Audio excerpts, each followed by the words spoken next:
नमस्कार साथियों, आपका स्वागत है आपके अपने चैनल जोश नेट जीआरएफ में। अपनी पिछली कक्षा में हम हिंदी साहित्य में यूनिट 7 में कहानी पढ़ रहे थे और उसके अंदर हमारी कहानी चल रही थी परिंदे, जो कि निर्मल वर्मा द्वारा लिखित है।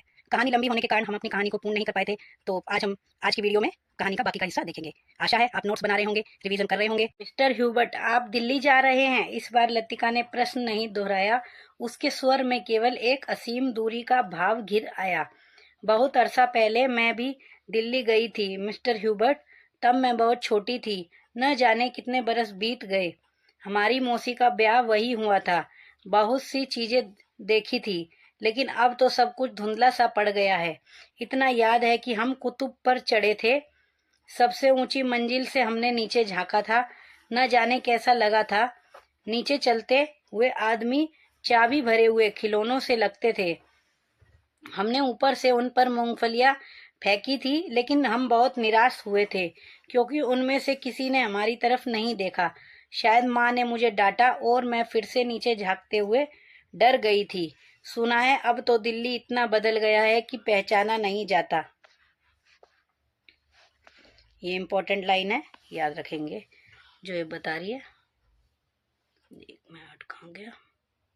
ये बहुत अरसा पहले मैं भी दिल्ली गई थी, यहाँ से यहाँ तक। वे दोनों फिर चलने लगे। हवा का वेग ढीला पड़ने लगा। उड़ते हुए बादल अब सुस्ताने से लगे थे। उनकी छायाएं नंदा देवी और पंचचूली की पहाड़ियों पर गिर रही थी। ये भी नोट करेंगे, इम्पोर्टेंट है। नंदा देवी। स्कूल के पास पहुंचते पहुंचते चीड़ के पेड़ पीछे छूट गए। कहीं कहीं खुबानी के पेड़ों के आसपास बुरुस के लाल फूल धूप में चमक जाते थे। स्कूल तक आने में उन्हें पोलो ग्राउंड का लंबा चक्कर लगा लिया था। मिस लतिका, आप कहीं छुट्टियों में जाती क्यों नहीं? सर्दियों में तो यहाँ सब कुछ वीरान हो जाता होगा। अब मुझे यहाँ अच्छा लगता है, लतिका ने कहा। पहले साल अकेलापन कुछ अखरा था, अब आदी हो चुकी हूँ। क्रिसमस से एक रात पहले क्लब में डांस होता है, लॉटरी डाली जाती है और रात को देर तक नाच गाना होता रहता है। ये नोट करेंगे। नए साल के दिन कुमाऊं रेजिमेंट की ओर से परेड ग्राउंड में कार्निवल किया जाता है। बर्फ पर स्केटिंग होती है। रंग बिरंगे गुब्बारों के नीचे फौजी बैंड बजता है। फौजी अफसर फैंसी ड्रेस में भाग लेते हैं। हर साल ऐसा ही होता है मिस्टर ह्यूबर्ट। ये नोट करेंगे कि अब लतिका ने क्या बताया, मतलब छुट्टियों में, जो सर्दियों की छुट्टी रहती है, वहां पर क्या क्या होता है। मिस्टर ह्यूबर्ट, फिर कुछ दिनों बाद विंटर स्पोर्ट्स के लिए अंग्रेज टूरिस्ट आते हैं। हर साल मैं उनसे परिचित होती हूँ। वापस लौटते हुए वे हमेशा वादा करते हैं कि अगले साल भी आएंगे, पर मैं जानती हूँ कि वे नहीं आएंगे। वे भी जानते हैं कि वे नहीं आएंगे, फिर भी हमारी दोस्ती में कोई अंतर नहीं पड़ता। फिर कुछ दिनों बाद पहाड़ों पर बर्फ पिघलने लगती है। छुट्टियां खत्म होने लगती हैं। आप सब लोग अपने अपने घरों से वापस लौट आते हैं और मिस्टर ह्यूबर्ट, पता भी नहीं चलता कि छुट्टियां कब शुरू हुई थी और कब खत्म हो गई।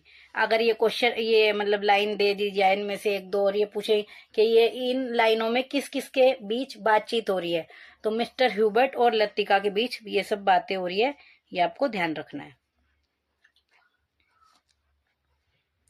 लतिका ने देखा कि ह्यूबर्ट उसकी ओर आशंकित भयाकुल दृष्टि से देख रहा है। वह सिट पिटाकर चुप हो गई। उसे लगा मानो वह इतनी देर से पागल सी अनर्गल प्रलाप कर रही हो। मुझे माफ करना मिस्टर ह्यूबर्ट, कभी कभी मैं बच्चों की तरह बातों में बहक जाती हूँ। मिस लतिका, ह्यूबर्ट ने धीरे से कहा। वह चलते चलते रुक गया था। लतिका ह्यूबर्ट के भारी स्वर से चौंक सी गई। क्या बात है मिस्टर ह्यूबर्ट? वह पत्र उसके लिए मैं लज्जित हूँ। उसे आप वापस लौटा दे। समझ ले कि मैंने उसे कभी नहीं लिखा था। लतिका कुछ समझ ना सकी। दिग्भ्रांत सी खड़ी हुई ह्यूबर्ट के पीले उद्विग्न चेहरे को देखती रही। ह्यूबर्ट ने धीरे से लतिका के कंधे पर हाथ रख दिया। कल डॉक्टर ने मुझे सब कुछ बता दिया। अगर मुझे पहले से मालूम होता तो ह्यूबर्ट हकलाने लगा। मिस्टर ह्यूबर्ट, किंतु लतिका से आगे कुछ भी नहीं कहा गया। उसका चेहरा सफेद हो गया था। दोनों चुपचाप कुछ देर तक स्कूल के गेट के बाहर खड़े रहे। मिडोज पगडंडियों पत्तों छायाओं से घिरा छोटा सा द्वीप, मानो कोई घोंसला दो हरी घाटियों के बीच आ दबा हो। भीतर घुसते ही पिकनिक के काले आग से झुलसे हुए पत्थर, अधजली टहनियां, बैठने के लिए बिछाए गए पुराने अखबारों के टुकड़े इधर उधर बिखरे हुए दिखाई दे जाते हैं। अक्सर टूरिस्ट पिकनिक के लिए यहाँ आते हैं। मिडोज को बीच में काटता हुआ टेढ़ा मेढ़ा बरसाती नाला बहता है, जो दूर से धूप में चमकता हुआ सफेद रिबन सा दिखाई देता है। मोस्ट इम्पॉर्टेंट लाइनें ये आ जाएगी तो हम पहचान भी नहीं पाएंगे परिंदे कहानी से है, इसलिए हमें जरूर देखनी है, याद रखनी है। यहीं पर काठ के तख्तों का बना हुआ टूटा सा पुल है, जिस पर लड़कियां हिचकोले खाती हुई चल रही हैं। डॉक्टर मुखर्जी, आप तो सारा जंगल जला देंगे। मिस वुड ने अपनी ऊंची एड़ी के सैंडल से जलती हुई दिया सलाई को दबा डाला, जो डॉक्टर ने सिगार सुलगाकर चीड़ के पत्तों के ढेर पर फेंक दी थी। वे नाले से कुछ दूर हटकर चीड़ के दो पेड़ों से गुथी हुई छाया के नीचे बैठे थे। उसके सामने एक छोटा सा रास्ता नीचे पहाड़ी गांव की ओर जाता था, जहां पहाड़ की गोद में शक्कर पारों के खेत एक दूसरे के नीचे बिछे हुए थे। दोपहर के सन्नाटे में भेड़ बकरियों के गलों में बंधी हुई घंटियों का स्वर हवा में बहता हुआ सुनाई दे जाता था। घास पर लेटे लेटे डॉक्टर सिगार पीते रहे। जंगल की आग कभी देखी है मिस वुड?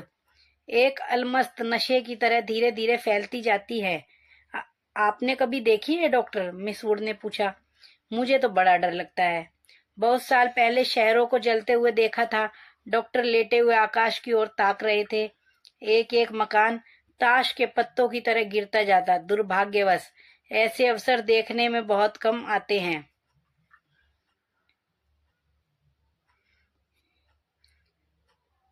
आपने कहाँ देखा डॉक्टर? लड़ाई के दिनों में अपने शहर रंगून को जलते हुए देखा था। मिस वुड की आत्मा को ठेस लगी, किंतु फिर भी उनकी उत्सुकता शांत नहीं हुई। आपका घर, क्या वह भी जल गया था? डॉक्टर कुछ देर तक चुपचाप लेटा रहा। हम उसे खाली छोड़कर चले आए थे, मालूम नहीं बाद में क्या हुआ। अपने व्यक्तिगत जीवन के संबंध में कुछ भी कहने में डॉक्टर को कठिनाई महसूस होती थी। डॉक्टर, क्या आप कभी वापस बर्मा जाने की बात नहीं सोचते? डॉक्टर ने अंगड़ाई ली और करवट बदलकर औंधे मुंह लेट गए। उनकी आंखें मुंद गई और माथे पर बालों की लटें झूल आई। सोचने से क्या होता है मिस वुड? जब बर्मा में था तब क्या कभी सोचा था कि यहाँ आकर उम्र काटनी होगी? लेकिन डॉक्टर, कुछ भी कह लो, अपने देश का सुख कहीं और नहीं मिलता। यहाँ तुम चाहे कितने वर्ष रह लो, अपने को हमेशा अजनबी ही पाओगे। डॉक्टर ने सिगार के धुएं को धीरे धीरे हवा में छोड़ दिया। दरअसल अजनबी तो मैं वहां भी समझा जाऊंगा मिस वुड। इतने वर्षों बाद मुझे कौन पहचानेगा? इस उम्र में नए सिरे से रिश्ते जोड़ना काफी सिरदर्द का काम है। कम से कम मेरे बस की बात नहीं। लेकिन डॉक्टर, आप कब तक इस पहाड़ी कस्बे में पड़े रहेंगे? इसी देश में रहना है तो किसी बड़े शहर में प्रैक्टिस शुरू कीजिए। प्रैक्टिस बढ़ाने के लिए कहाँ कहाँ भटकता फिरूंगा मिस वुड। जहाँ रहो वही मरीज मिल जाते हैं। यहाँ आया था कुछ दिनों के लिए, फिर मुद्दत हो गई और टिका रहा। जब कभी जी उबेगा कहीं चला जाऊंगा। जड़ें कहीं नहीं जमती तो पीछे भी कुछ नहीं छूट जाता। मुझे अपने बारे में कोई गलतफहमी नहीं है मिस वुड, मैं सुखी हूँ। मिस वुड ने डॉक्टर की बात पर विशेष ध्यान नहीं दिया। दिल में वह हमेशा डॉक्टर को उच्च श्रृंखल, लापरवाह और सनकी समझती रही है, किंतु डॉक्टर के चरित्र में उनका विश्वास है। न जाने क्यों, क्योंकि डॉक्टर ने जाने अनजाने में उसका कोई प्रमाण दिया हो, यह उन्हें याद नहीं पड़ता। मिस वुड ने एक ठंडी सांस भरी। वह हमेशा सोचती थी कि यदि डॉक्टर इतना आलसी और लापरवाह न होता तो अपनी योग्यता के बल पर काफी चमक सकता था। इसलिए उन्हें डॉक्टर पर क्रोध भी आता था और दुख भी होता था। अगर यही लाइन आ जाए कि ये परिंदे कहानी में ये लाइन किसके बारे में कही गई है? ये बात कही गई है डॉक्टर मुखर्जी के बारे में, ठीक है। मिस वुड ने अपने बैग से ऊन का गोला और सलाइयां निकाली। फिर उसके नीचे से अखबार में लिपटा हुआ चौड़ा कॉफी का डिब्बा उठाया, जिसमें अंडों की सैंडविचें और हैमबर्गर दबे हुए थे। थर्मस से प्यालों में कॉफी उड़ेलते हुए मिस वुड ने कहा, डॉक्टर, कॉफी ठंडी हो रही है। डॉक्टर लेटे लेटे बुड़बुड़ाया। मिस वुड ने नीचे झुककर देखा, वह कोहनी पर सिर टिकाए सो रहा था। ऊपर का होठ जरा सा फैलकर मुड़ गया था, मानो किसी से मजाक करने से पहले मुस्कुरा रहा हो। उसकी उंगलियों में दबा हुआ सिगार नीचे झुका हुआ लटक रहा था। मेरी मेरी, what do you want, what do you want. दूसरे स्टैंडर्ड में पढ़ने वाली मैरी ने अपनी चंचल चपल आंखें ऊपर उठाई। लड़कियों का दायरा उसे घेरे हुए कभी पास आता था, कभी दूर खिंचता चला जाता था। I want blue. दोनों हाथों को हवा में घुमाते हुए मैरी चिल्लाई। दायरा पानी की तरह टूट गया। ये लाइनें भी नोट करेंगे, ये किस कहानी में आई है, तो ये आपको याद रखनी होगी। सब लड़कियां एक दूसरे पर गिरती पड़ती किसी नीली वस्तु को छूने के लिए भाग दौड़ करने लगी। लंच समाप्त हो चुका था। लड़कियों के छोटे छोटे दल मिडोज में बिखर गए थे। ऊंची क्लास की कुछ लड़कियां चाय का पानी गर्म करने के लिए पेड़ों पर चढ़कर सूखी टहनियां तोड़ रही थी। दोपहर की उस घड़ी में मिडोज अलसाया ऊँगता सा जान पड़ता था। हवा का कोई भूला भटका झोंका, चीड़ के पत्ते खड़खड़ा उठते थे। कभी कोई पक्षी अपनी सुस्ती मिटाने झाड़ियों से उड़कर नाले के किनारे बैठ जाता था, पानी में सिर डुबोता था, फिर उबकर हवा में दो चार निरुद्देश्य चक्कर काटकर दोबारा झाड़ियों में दुबक जाता था। किंतु जंगल की खामोशी शायद कभी चुप नहीं रहती। गहरी नींद में डूबी सपनों सी कुछ आवाजें नीरवता के हल्के झीने पर्दे पर सलवटे बिछा जाती हैं। मूक लहरों सी हवा में तिरती, मानो कोई दबे पांव झांककर अदृश्य संकेत कर जाता है, देखो मैं यहाँ हूँ। लतिका ने जूली के बॉब हेयर को सहलाते हुए कहा, तुम्हें कल रात बुलाया था? मैडम, मैं गई थी, आप अपने कमरे में नहीं थी। लतिका को याद आया कि रात वह डॉक्टर के कमरे के टेरेस पर देर तक बैठी रही थी और भीतर ह्यूबर्ट पियानो पर शोपा का नॉक्टर्न बजा रहा था। जूली, तुमसे कुछ पूछना था। उसे लगा जूली की आंखों से अपने को बचा रही है। जूली ने अपना चेहरा ऊपर उठाया। उसकी भूरी आंखों से कौतूहल झांक रहा था। तुम ऑफिसर्स मेस में किसी को जानती हो? जूली ने अनिश्चित भाव से सिर हिलाया। लतिका कुछ देर तक जूली को अपलक घूरती रही। अपलक मतलब बिना पलक झपकाए। जूली, मुझे विश्वास है तुम झूठ नहीं बोलोगी। कुछ क्षण पहले जूली की आंखों में जो कौतूहल था वह भय से परिणत होने लगा। लतिका ने अपनी जैकेट की जेब से एक नीला लिफाफा निकालकर जूली की गोद में फेंक दिया। यह किसकी चिट्ठी है? कौन पूछ रहा है ये? जूली पूछ रही है। जूली ने लिफाफा उठाने के लिए हाथ बढ़ाया, किंतु फिर एक क्षण के लिए उसका हाथ कांपकर ठिठक गया। लिफाफे पर उसका नाम और हॉस्टल का पता लिखा हुआ था। थैंक यू मैडम, मेरे भाई का पत्र है, वह झांसी में रहती है। जूली ने घबराहट में लिफाफे को अपने स्कर्ट की तहों में छिपा लिया। जूली, जरा मुझे लिफाफा दिखलाओ। लतिका का स्वर तीखा कर्कश सा हो आया। जूली ने अनमने भाव से लतिका को पत्र दे दिया। तुम्हारे भाई झांसी में रहते हैं? जूली इस बार कुछ नहीं बोली। उसकी उद्भ्रांत उखड़ी सी आंखें लतिका को देखती रही। यह क्या है? जूली का चेहरा सफेद पड़ गया। लिफाफे पर कुमाऊं रेजिमेंट सेंटर की मोहर उसकी ओर घूर रही थी। लिफाफे पर किसकी मोहर लगी थी? कुमाऊं रेजिमेंटल सेंटर की। कौन है यह? लतिका ने पूछा।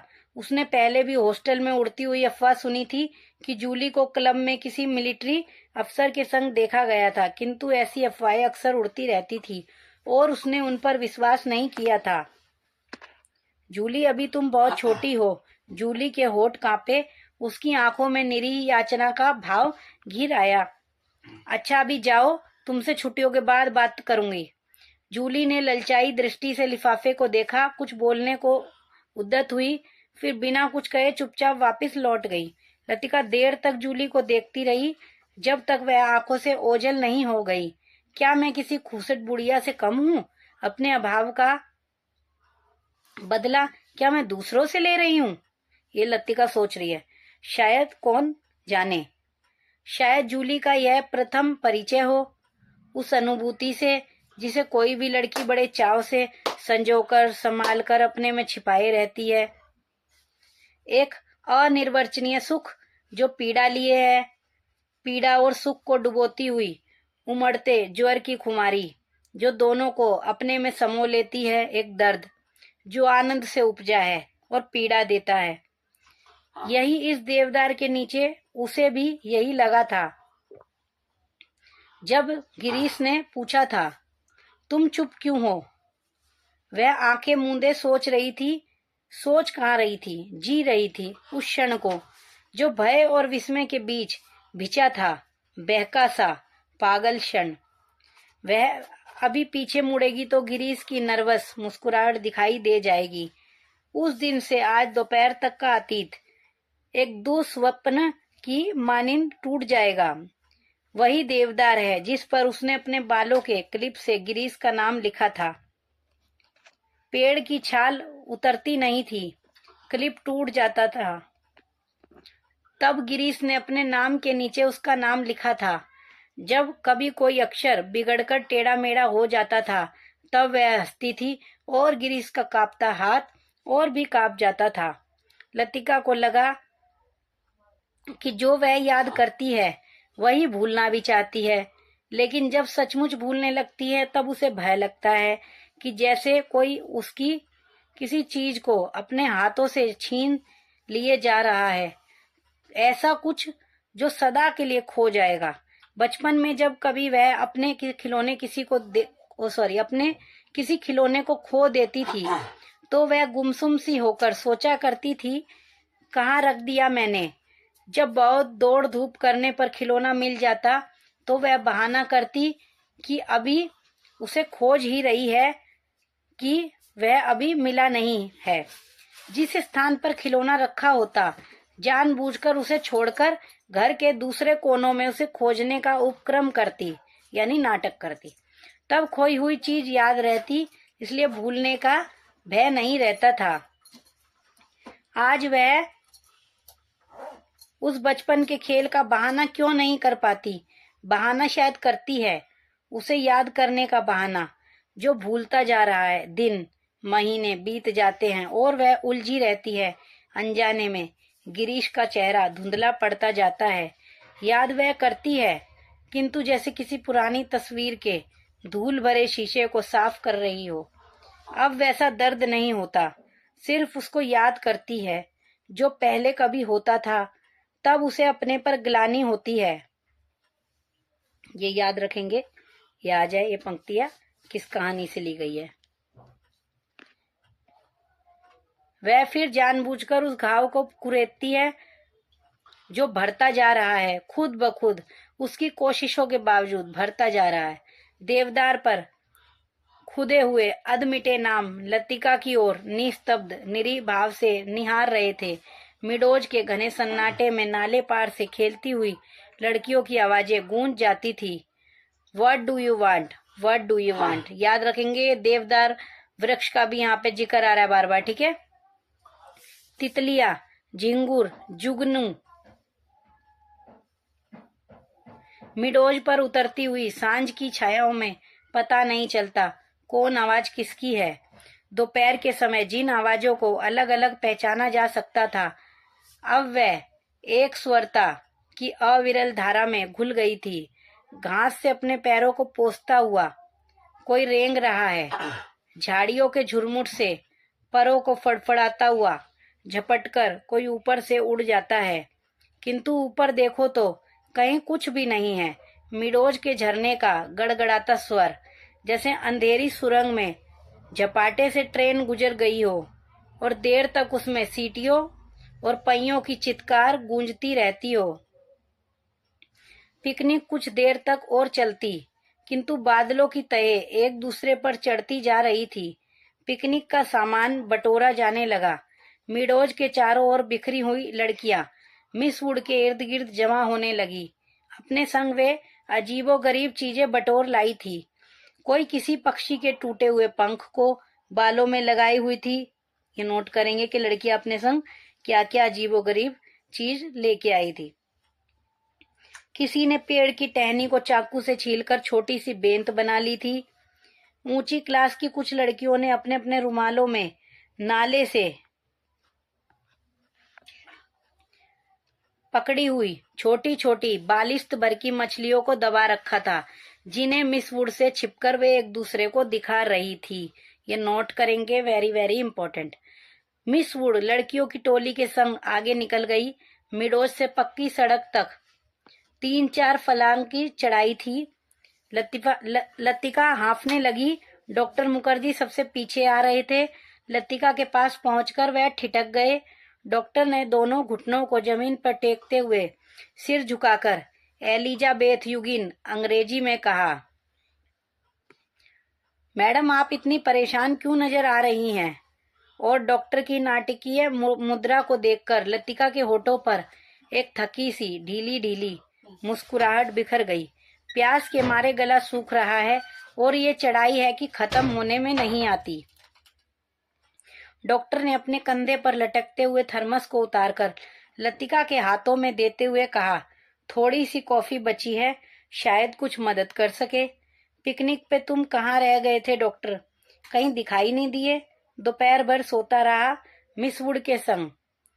मेरा मतलब है मिस वुड पास बैठी थी। मुझे लगता है मिस वुड मुझसे मोहब्बत करती है। कोई भी मजाक करते समय डॉक्टर अपनी मूंछों के कोने को चबाने लगता है। क्या कहती थी? लतिका ने थर्मस से कॉफी को मुंह में उड़ेल लिया। शायद कुछ कहती, लेकिन बदकिस्मती से बीच में ही मुझे नींद आ गई। मेरी जिंदगी के कुछ खूबसूरत प्रेम प्रसंग कमबख्त इस नींद के कारण अधूरे रह गए हैं। ये कौन बोल रहा है? ये डॉक्टर बोल रहा है, डॉक्टर मुखर्जी।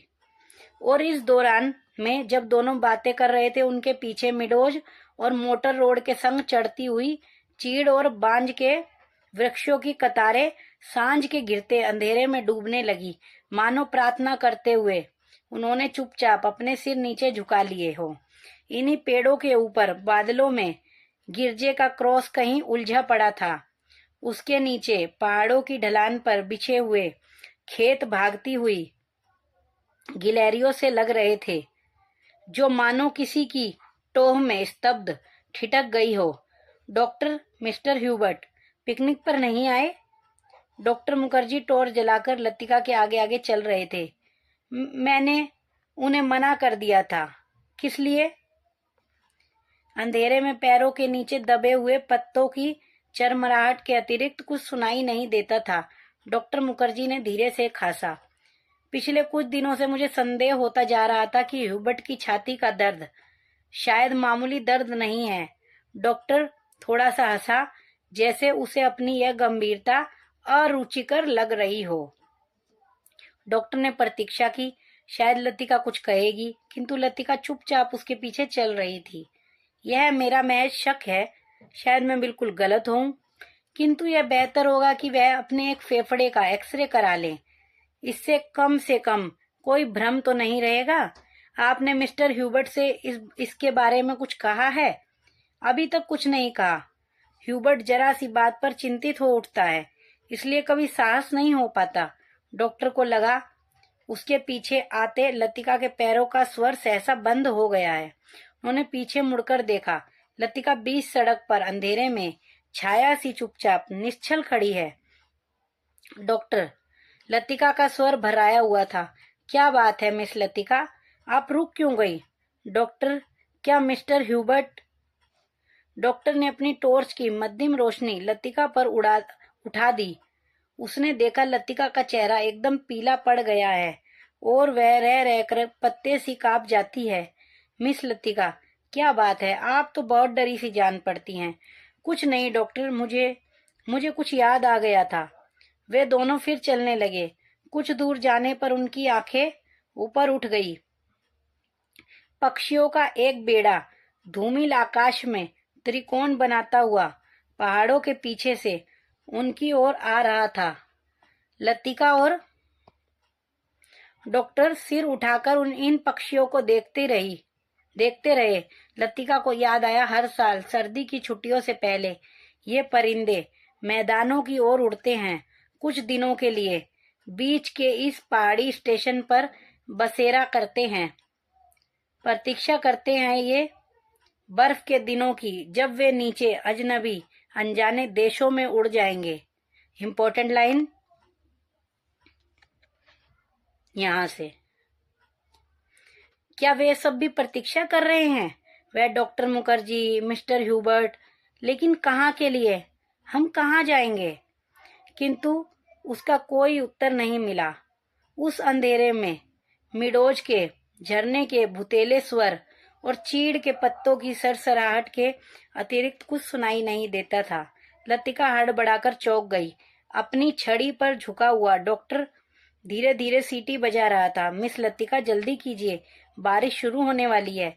हॉस्टल पहुंचते पहुंचते बिजली चमकने लगी थी, किंतु उस रात बारिश देर तक नहीं हुई।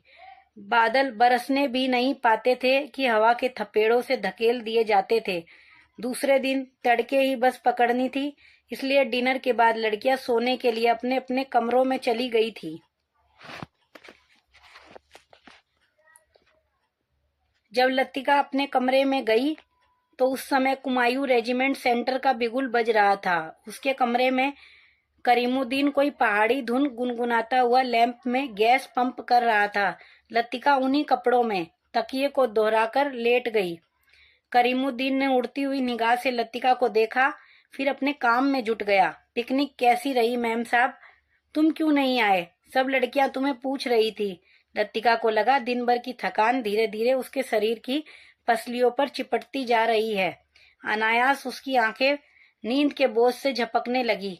मैं चला आता तो ह्यूबर्ट साहब की तीमारदारी कौन करता? दिन भर उनके बिस्तर से सटा हुआ बैठा रहा और अब गायब हो गए हैं। करीमुद्दीन ने कंधे पर लटकते हुए मैले कुचेले तौलिए को उतारा और लैंप के शीशों की गर्द पोंछने लगा। गर्द मतलब मिट्टी धूल। लतिका की अधमुंदी आंखें खुल गई। क्या ह्यूबर्ट साहब अपने कमरे में नहीं हैं? खुदा जाने इस हालत में कहाँ भटक रहे हैं। पानी गर्म करने कुछ देर के लिए बाहर गया था, वापिस आने पर देखता हूँ कि कमरा खाली पड़ा है। करीमुद्दीन बड़बड़ाता हुआ बाहर चला गया। लतिका ने लेटे लेटे पलंग के नीचे चप्पलों को पैरों से उतार दिया। ह्यूबर्ट इतनी रात कहाँ गए? किंतु लतिका की आंखें फिर झपक गई। दिन भर की थकान ने सब परेशानियों, प्रश्नों पर कुंजी लगा दी थी। मानो दिन भर आंख मिचोली खेलते हुए उसने अपने कमरे में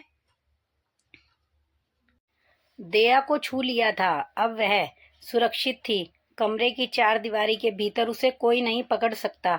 दिन के उजाले में वह गवाह थी, मुजरिम थी। हर चीज का उससे तकाजा था। अब इस अकेलेपन में कोई गिला नहीं, उलाहना नहीं। सब खींचातानी खत्म हो गई है। जो अपना है वह बिल्कुल अपना सा हो गया है। जो अपना नहीं है उसका दुख नहीं, अपनाने की फुर्सत नहीं। लतिका ने दीवार की ओर मुंह घुमा लिया। लैंप के फीके आलोक में हवा में कांपते पर्दों की छायाएं हिल रही थी। बिजली कड़कने से खिड़कियों के शीशे चमक चमक जाते थे। दरवाजे चटकने लगते थे, जैसे कोई बाहर से धीमे धीमे खटखटा रहा हो। कॉरिडोर से अपने अपने कमरों में जाती हुई लड़कियों की हंसी, बातों के कुछ शब्द। फिर सब कुछ शांत हो गया, किंतु फिर भी देर तक कच्ची नींद में वह लैंप का धीमा सा सी स्वर सुनती रही। कब वह स्वर भी मौन का भाग बनकर मुंह खो गया, उसे पता न चला। कुछ देर बाद उसको लगा सीढ़ियों से कुछ दबी आवाजें ऊपर आ रही है। बीच बीच में कोई चिल्ला उठता है और फिर सहसा आवाजें धीमी पड़ जाती हैं। मिस लतिका, जरा अपना लैंप ले आइए। कॉरिडोर के जीने से डॉक्टर मुखर्जी की आवाज आई थी। कॉरिडोर में अंधेरा था। वह 3-4 सीढ़ियां नीचे उतरी, लैंप नीचे किया। सीढ़ियों से सटे जंगले पर ह्यूबर्ट ने अपना सिर रख दिया था। उसकी एक बांह जंगले के नीचे लटक रही थी, दूसरी डॉक्टर के कंधे पर झूल रही थी, जिसे डॉक्टर ने अपने हाथों में जकड़ रखा था। मिस लतिका, लैंप जरा और नीचे झुका दीजिए। Hubert, Hubert. डॉक्टर ने ह्यूबर्ट को सहारा देकर ऊपर खींचा। ह्यूबर्ट ने अपना चेहरा ऊपर किया। विस्की की तेज बू का झोंका लतिका के सारे शरीर को झंझोड़ गया। ह्यूबर्ट की आंखों में सुर्ख डोरे खिंच आए थे। कमीज का कॉलर उल्टा हो गया था और टाई की गांठ ढीली होकर नीचे खिसक आई थी। लतिका ने कांपते हाथों से लैंप सीढ़ियों पर रख दिया और आप दीवार के सहारे खड़ी हो गई। उसका सिर चकराने लगा था। In a back lane of the city there is a girl who loves me. Hubert हिचकियों के बीच गुनगुना उठता था। ये भी इम्पोर्टेंट लाइन है, नोट करेंगे। अगर ये आ जाए किस कहानी से है तो हमें बताना है ये परिंदे कहानी से है। अगर ये आ जाए कि ये मतलब किसने कही है तो ये ह्यूबर्ट ने कही है। Hubert, please please. डॉक्टर ने ह्यूबर्ट के लड़खड़ाते शरीर को अपनी मजबूत गिरफ्त में ले लिया। मिस लतिका, आप लैंप लेकर आगे चलिए। लतिका ने लैंप उठाया। दीवार पर उन तीनों की छायाएं डगमगाने लगी। Is an back lane of the city there is a girl who loves me. Hubert doctor Mukherjee के कंधे पर सिर टिकाए अंधेरी सीढ़ियों पर उल्टे सीधे पैर रखता चढ़ रहा था। डॉक्टर, हम कहाँ हैं? ह्यूबर्ट सहसा इतनी जोर से चिल्लाया कि उसकी लड़खड़ाती आवाज सुनसान अंधेरे में कॉरिडोर की छत से टकराकर देर तक हवा में गूंजती रही। ह्यूबर्ट डॉक्टर को एकदम ह्यूबर्ट पर गुस्सा आ गया। फिर अपने गुस्से पर ही उसे खींच सी हो आई और वह ह्यूबर्ट की पीठ थपथपाने लगा। कुछ बात नहीं है ह्यूबर्ट डियर, तुम सिर्फ थक गए हो। ह्यूबर्ट ने अपनी आंखें डॉक्टर पर गड़ा दी। उनमें एक भयभीत बच्चे की सी कातरता झलक रही थी, मानो डॉक्टर के चेहरे से वह किसी प्रश्न का उत्तर पा लेना चाहता हो। ह्यूबर्ट के कमरे में पहुंचकर डॉक्टर ने उसे बिस्तर पर लिटा दिया। ह्यूबर्ट ने बिना किसी विरोध के चुपचाप जूते मोजे उतरवा दिए। जब डॉक्टर ह्यूबर्ट की टाई उतारने लगा तो ह्यूबर्ट अपनी कोहनी के सहारे उठा। कुछ देर तक डॉक्टर को आंखें फाड़ते हुए घूरता रहा। फिर धीरे से उसका हाथ पकड़ लिया। डॉक्टर, क्या मैं मर जाऊंगा? कैसी बात करते हो ह्यूबर्ट? डॉक्टर ने हाथ छुड़ाकर धीरे से ह्यूबर्ट का सिर तकिए पर टिका दिया। Good night Hubert. Good night doctor. Hubert ने करवट बदल ली। Good night mister Hubert. Latika का स्वर सिहर गया, किंतु ह्यूबर्ट ने कोई उत्तर नहीं दिया। करवट बदलते ही उसे नींद आ गई थी। कॉरिडोर में वापस आकर डॉक्टर मुखर्जी रेलिंग के सामने खड़े हो गए। हवा के तेज झोंकों से आकाश में फैले बादलों की परतें जब कभी इकट्ठी हो जाती तब उनके पीछे से चांदनी बुझती हुई आग के धुएं सी आसपास की पहाड़ियों पर फैल जाती थी। आपको मिस्टर ह्यूबर्ट कहाँ मिले? लतिका कॉरिडोर के दूसरे कोने में रेलिंग पर झुकी हुई थी। क्लब के बार में उन्हें देखा था। मैं ना पहुंचता तो ना जाने कब तक बैठे रहते। डॉक्टर मुखर्जी ने सिगरेट जलाई। उन्हें अभी 1-2 मरीजों के घर जाना था। कुछ देर तक उन्हें टाल देने के इरादे से वह कॉरिडोर में खड़े रहे। नीचे अपने क्वार्टर में बैठा हुआ करीमुद्दीन माउथ ऑर्गन पर कोई पुरानी फिल्मी धुन बजा रहा था। आज दिन भर बादल छाए रहे लेकिन खुलकर बारिश नहीं हुई। क्रिसमस तक शायद मौसम ऐसा ही रहेगा। कुछ देर तक दोनों चुपचाप खड़े रहे। कॉन्वेंट स्कूल के बाहर फैले लॉन से झिंगुरों का अनवरत स्वर चारों ओर फैली निस्तब्धता को और भी अधिक घना बना रहा था। कभी कभी ऊपर मोटर रोड पर किसी कुत्ते की रिरियाहट सुनाई पड़ जाती थी। यहाँ पर कुत्ते का भी जिक्र आया। 3-4 जानवरों का नाम पहले मैंने नोट कराया था। स्थान की बात आएगी तो यहाँ पर दिल्ली और बर्मा और रंगून 3 नाम आए हैं, तो आप नोट करेंगे। डॉक्टर, कल रात आपने मिस्टर ह्यूबर्ट से कुछ कहा था मेरे बारे में?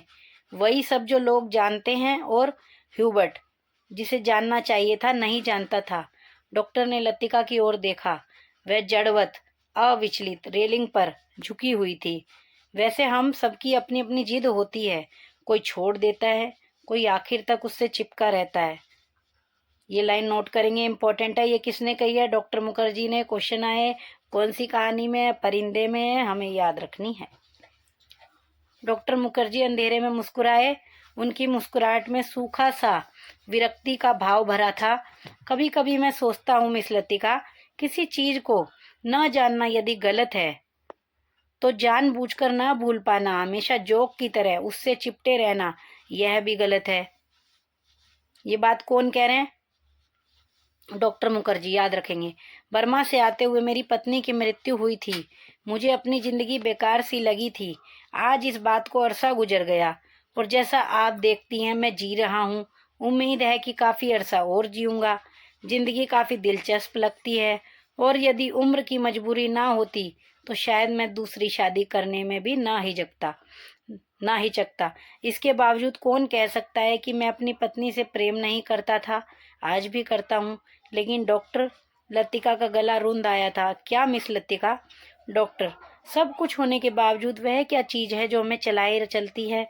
हम रुकते हैं तो भी अपने रेले में वह हमें घसीट ले जाती है। ये कौन कह रहा है? लतिका। लतिका को लगा वह जो कहना चाह रही है कह नहीं पा रही है, जैसे अंधेरे में कुछ खो गया है जो मिल नहीं पा रहा, शायद कभी नहीं मिल पाएगा। यह तो आपको फादर एलमंड ही बता सकेंगे miss Latika.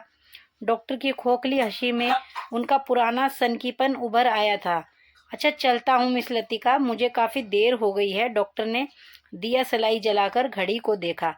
Good night miss Latika. Good night doctor. Doctor के जाने पर लतिका कुछ देर तक अंधेरे में रेलिंग से सटी खड़ी रही। हवा चलने से कॉरिडोर में जमा हुआ कोहरा सिहर उठता था। शाम को सामान बांधते हुए लड़कियों ने अपने अपने कमरे के सामने जो पुरानी कॉपियों, अखबारों और रद्दी के ढेर लगा दिए थे, वे सब अंधेरे कॉरिडोर में हवा के झोंके से इधर उधर बिखरने लगे थे। लतिका ने लैंप उठाया और अपने कमरे की ओर जाने लगी। कॉरिडोर में चलते हुए उसने देखा जूली के कमरे में प्रकाश की एक पतली रेखा दरवाजे के बाहर खिंच आई है। लतिका को कुछ याद आया। वह कुछ क्षणों तक सांस रोके जूली के कमरे के बाहर खड़ी रही। कुछ देर बाद उसने दरवाजा खटखटाया। भीतर से कोई आवाज नहीं आई। लतिका ने दबे हाथों से हल्का सा धक्का दिया। दरवाजा खुल गया। जूली लैंप बुझाना भूल गई थी। लतिका धीरे धीरे दबे पांव जूली के पलंग के पास आई। जूली का सोता हुआ चेहरा लैंप के फीके आलोक में पीला सा दिख रहा था। लतिका ने अपनी जेब से वही नीला लिफाफा निकाला और धीरे से जूली के तकिए के नीचे दबाकर रख दिया। जो लतिका को मिला था वो जूली से पूछ रही थी कि यह क्या है। इम्पोर्टेंट लाइन है, याद रखेंगे। इसके साथ ही यहीं पर हमारी कहानी ख़त्म होती है। तो हम इसके बारे में और चीज़ें देखेंगे, हम इसके पात्र देखेंगे। इसके पात्र Latika, doctor Mukherjee, mister Hubert, Karimuddin, miss Wood, father Elmond, Sudha, Hemanti, Julie.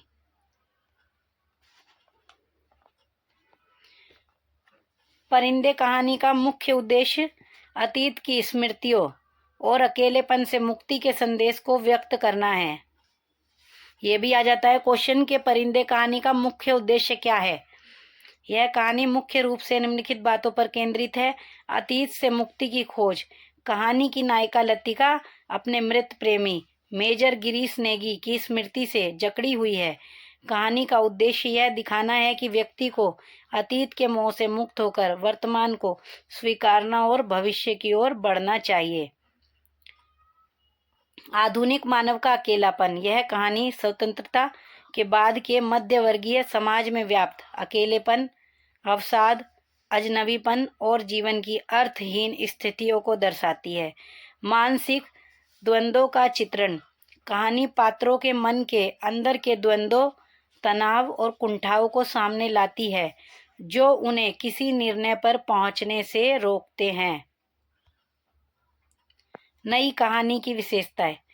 परिंदे को, जो कहानी हमने पढ़ी है, परिंदे कहानी को नई कहानी आंदोलन की पहली कृति माना जाता है। इसका उद्देश्य पुरानी कथा रूढ़ियों को तोड़कर व्यक्ति के आंतरिक यथार्थ और जटिल मनस्थिति को एक नई भाषा में अभिव्यक्त करना भी है। परिंदे को नई कहानी किसने माना है? क्वेश्चन ये भी आ सकता है, तो हमें पता होना चाहिए।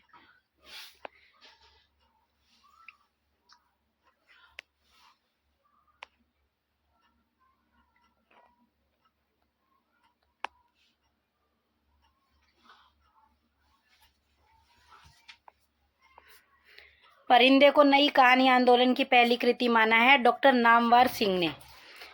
संक्षेप में यह कहानी हमें बताती है कि जीवन में आगे बढ़ने के लिए अतीत को भूलना या कम से कम उसके प्रभाव से मुक्त होना आवश्यक है। कहानी थोड़ी लंबी थी लेकिन सिलेबस में लगी है तो हमें पढ़नी ही है, तो आप इसके नोट्स बनाइए। ठीक है, आज की क्लास हम यहीं पर समाप्त